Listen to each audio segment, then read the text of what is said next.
Sa isang maliit na bahay sa paanan ng bundok Banahaw, si Danilo, isang binata na may tapang sa kanyang mga mata, ay naghahanda para sa isang gabi ng paglalakbay.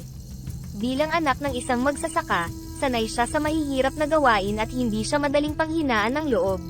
Nang gabing iyon, habang malakas ang hangin at tila nagsasayaw ang mga puno sa labas, naramdaman ni Danilo ang isang hindi maipaliwanag na tawag mula sa kagubatan. May kakaiba sa gabing ito, bulong niya sa sarili. Habang naglalakad siya sa masukal na landas, ang liwanag ng buwan lang ang kanyang gabay, narinig niya ang isang mahinang ungol. Dahan-dahan niyang nilapitan ang pinanggagalingan ng tunog, hanggang sa natagpuan niya ang isang malaking tikbalang na nakahandusay sa lupa, may sugat sa paa. Kawawa naman ang nilalang na ito, naisip ni Danilo, habang unti-unting lumalapit. Tutulungan kita, huwag kang matakot, sabi niya sa mahinahong boses, pinapakita ang kanyang mga palad sa tikbalang bilang tanda ng kapayapaan. Ang tikbalang, na may mga mata na tila nagliliyab sa sakit at pag-aalala, ay tumingin kay Danilo. Tao, bakit mo ako tutulungan? Hindi ba't natatakot ang iyong lahi sa amin? Tanong nito, ang boses ay halos isang bulong. Sa aming nayon, itinuro sa amin na dapat tumulong sa mga nangangailangan, maging tao man o hindi, tugon ni Danilo, habang dahan-daang inaalis ang tinik na nasa paa ng tikbalang. Habang ginagawa ito, nadama ni Danilo ang tensyon sa katawan ng tikbalang na unti-unting nawawala. Ano ang pangalan mo, at paano ka napunta rito? Tanong ni Danilo habang patuloy sa pag-aalaga. Ako si Talas, tagapagbantay ng palasyo ng mga tikbalang. Nasugatan ako habang tinutugis ang mga mangangaso na nagnanakaw sa aming kagubatan, pagbabahagi ni Talas habang unti-unting lumalakas ang boses. Pag-alis ng tinik, napansin ni Danilo ang mabilis na paggaling ng sugat. Kakaiba ang mga nilalang na tulad mo, Talas, sabi ni Danilo na puno ng paghanga. Danilo, dahil sa iyong kabaitan at katapangan, nais kong ipakita sa iyo ang aming mundo. Halika, bisitahin mo ang aming palasyo, yaya ni Talas na ngayon nakatayo na at tila wala ng bakas ng sakit. Nabigla si Danilo sa paanyaya. Ako, sa inyong palasyo, tanong niya at hindi makapaniwala. Oo, ikaw, Danilo. Ang mga katulad mo ay bihirang-bihira, tugon ni Talas na may ngiti sa kanyang mukha. Nag-uumapaw sa kuryosidad at excitement, tumango si Danilo. Sige, Talas, samahan mo ako sa iyong mundo. Sa gabing iyon, hindi lamang isang sugatang tikbalang ang natagpuan ni Danilo, kundi isang bagong kaibigan at ang pintuan patungo sa isang pakikipagsapalaran. Habang naglalakad sila sa ilalim ng mabituing kalangitan, napuno ang landas ng mga lumulutang na ilaw, parang mga alitaptap na sumasayaw sa ritmo ng gabi. Si Danilo, bagamat sanay sa kagubatan, ay namangha sa mga bagong tanawin na unti-unting bumubukas sa kanyang harapan. Talas, sa buong buhay ko, hindi ko akalaing may mga lugar pa palang kasing ganda nito, sambit ni Danilo, habang pinagmamasdan ang paligid na parang nababalot ng mahika. Ngumiti si Talas. Ang mundo ay puno ng mga misteryo, Danilo. May mga bagay na higit pa sa nakikita ng ating mga mata. Naging malalim ang kanilang usapan habang tumatahak sa masukal na landas. Nagpalitan sila ng kwento at pananaw. Si Danilo, tungkol sa kanyang simpleng buhay sa nayon, at si Talas, tungkol sa mga sinaunang tradisyon at lihim ng kagubatan. Sa aming mundo, ang bawat nilalang ay may kanya-kanyang papel na ginagampanan, paliwanag ni Talas. Tulad ko bilang tagapagbantay, responsibilidad ko ang protektahan ng aming kaharian at ang kalikasan nito. Habang naglalakad, nararamdaman ni Danilo ang pagbabago sa hangin, mas sariwa at mas malamig, at ang daan ay nagiging mas hindi pangkaraniwan. Talas, pakiramdam ko ay lumalayo na tayo sa mundo ko. Hindi ako natatakot, pero hindi ko maalis ang pagkamangha at kaba. Tama ka, Danilo. Papalapit na tayo sa hangganan ng aming mundo. At huwag kang mag-alala, kasama mo ako, tugon ni Talas. Ang kanyang mga mata ay kumikislap na parang mga bituin. Nang marating nila ang hangganan, tumigil si Talas at hinawakan ang balikat ni Danilo. Handa ka na ba, kaibigan ko? Nag-aalinlangan ngunit determinado, sinabi ni Danilo. Handa na ako, Talas. Ipinapangako ko, bukas ang isip at puso ko sa lahat ng bagong matututunan ko mula sa inyong mundo. Sa pagtawid nila sa hangganan, para bang tumawid sila sa isang portal at ang kapaligiran ay biglang nagbago. Ang mga kulay ay mas nagniningning, at ang mga tunog ay mas kahanga-hanga. Napahinto si Danilo, halos hindi makapaniwala sa kanyang nakikita at nararamdaman. Maligayang pagdating sa mundo ng mga tikbalang Danilo, sabi ni Talas, habang nakangiting ipinapakita ang kanilang kaharian na lumulutang sa kalangitan, na parang isang eksena mula sa isang panaginip.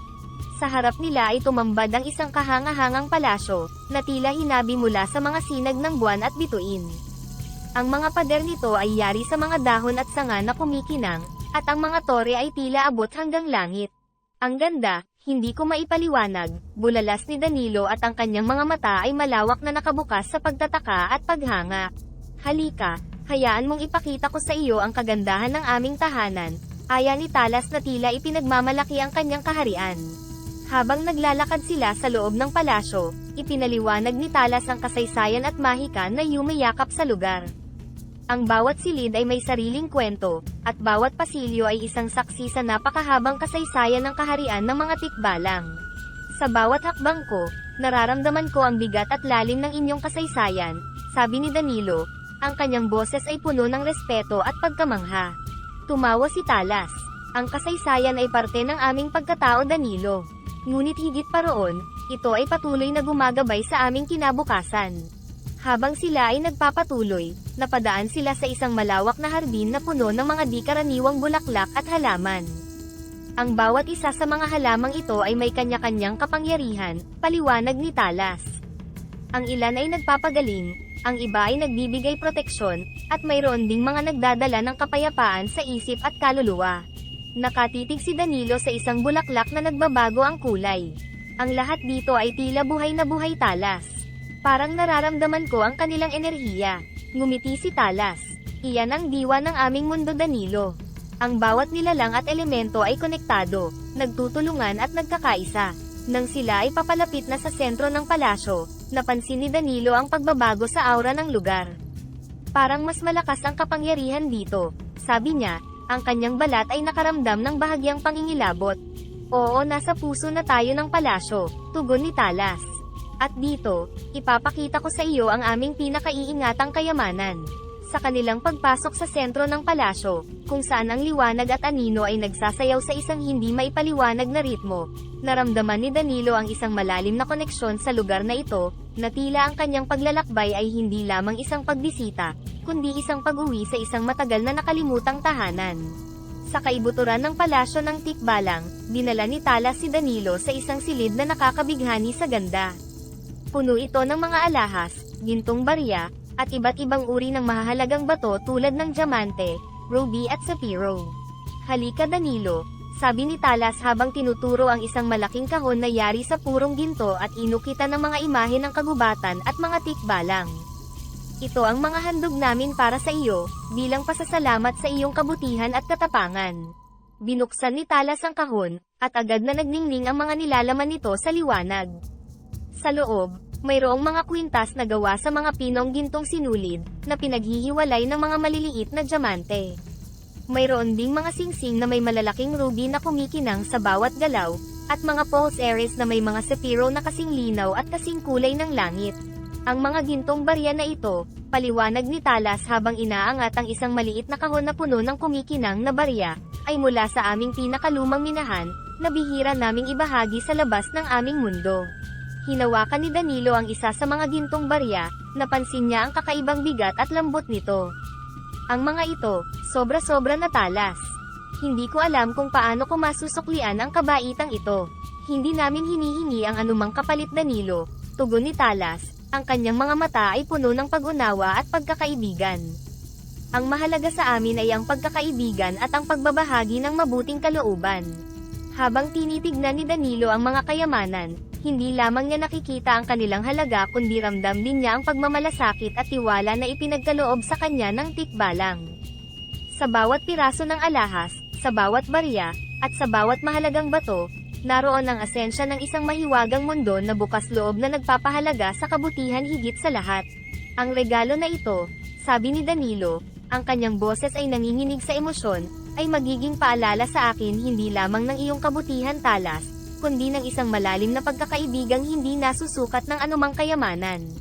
Sa sandaling iyon, naramdaman ni Danilo ang tunay na kayamanan ng pagkakaibigan at pag-unawa na higit pa sa anumang gintong barya o mahahalagang bato. Ang kanyang puso ay puno ng pasasalamat at paghanga sa kakaibang mundo ng mga tikbalang at sa walang kapantay na pagkakaibigan na kanyang natagpuan kay Talas. Nang dumating ang araw ng paglisan, naglakad si Danilo at Talas pabalik sa hangganan ng dalawang mundo. Habang naglalakad, kapwa sila tahimik, ninanamnam ang huling sandali ng kanilang samahan. Alam mo Talas, hindi ko akalain na ang pagtulong ko sa isang sugatang nilalang ay magdadala sa akin sa ganitong kakaibang pakikipagsapalaran. Pagmumuni-muni ni Danilo, ang kanyang mga mata ay nakatingin sa malayo. Tumango si Talas, at hindi ko rin inaasahan na ang isang tao ay magpapakita ng ganitong kabaitan at katapangan. Tinuruan mo ako na ang kabutihan ay walang hangganan Danilo. Habang papalapit na sila sa hangganan, naramdaman ni Danilo ang bigat sa kanyang dibdib. Mahirap man isipin na ito na ang ating huling pagkikita, magiging masaya ako na alam kong mayroon akong kaibigan sa kabilang mundo. Ang pagkakaibigan natin ay higit pa sa mga hangganang ito Danilo, sabi ni Talas, ang kanyang tono ay puno ng pag-asa at pangunawa. At tandaan mo, kahit hindi mo ako makikita, narito lang ako, nagbabantay at umaasa sa iyong mabuting paglalakbay. Sa hangganan, nagyakap ang dalawa, isang yakap na puno ng damdamin at di malilimutang alaala. Huwag mong kalilimutan ang lahat ng iyong natutunan at naranasan dito, paalala ni Talas. Hayaan mong ang mga ito ay maging gabay mo sa iyong paglalakbay sa mundo. Palagi kong itatago sa puso ko ang lahat ng ito Talas. Salamat sa pagpapakita sa akin ng isang mundo na hindi ko kailanman naisip na posible, sagot ni Danilo, ang kanyang mga mata ay nangungusap ng taos-pusong pasasalamat. At sa pagtapak ni Danilo pabalik sa kanyang mundo, naramdaman niya ang isang hindi maipaliwanag na pagbabago sa kanyang sarili. Ang kanyang pananaw, ang kanyang puso, at ang kanyang diwa ay pinayaman ng kanyang karanasan sa kaharian ng mga tikbalang.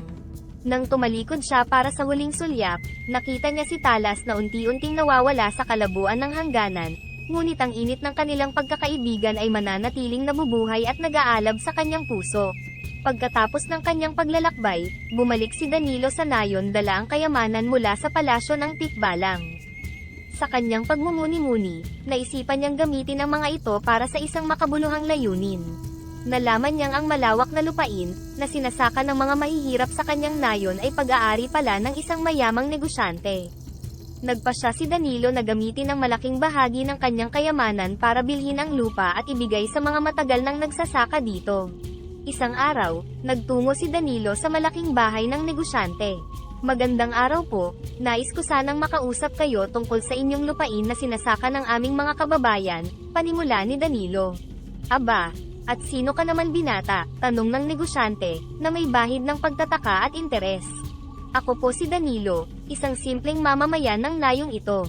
Dala ko po ang aking layunin na bilhin ang inyong lupa para sa kapakanan ng mga magsasaka, tugon ni Danilo, na may katatagan sa kanyang tinig. Ha? At saan ka kumuha ng kayamanang pambili? Alam mo bang malaki ang halaga ng lupaing iyon? Sagot ng negosyante, na may halong pag-aalinlangan.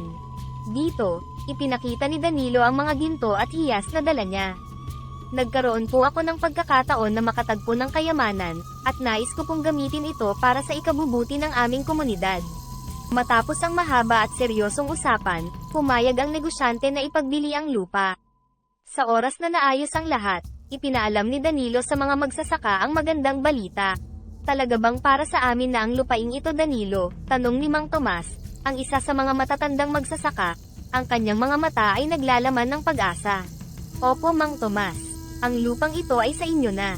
Layunin ko pong makatulong sa inyo para magkaroon kayo ng mas magandang buhay, sabi ni Danilo, ang kanyang puso ay puno ng kaligayahan.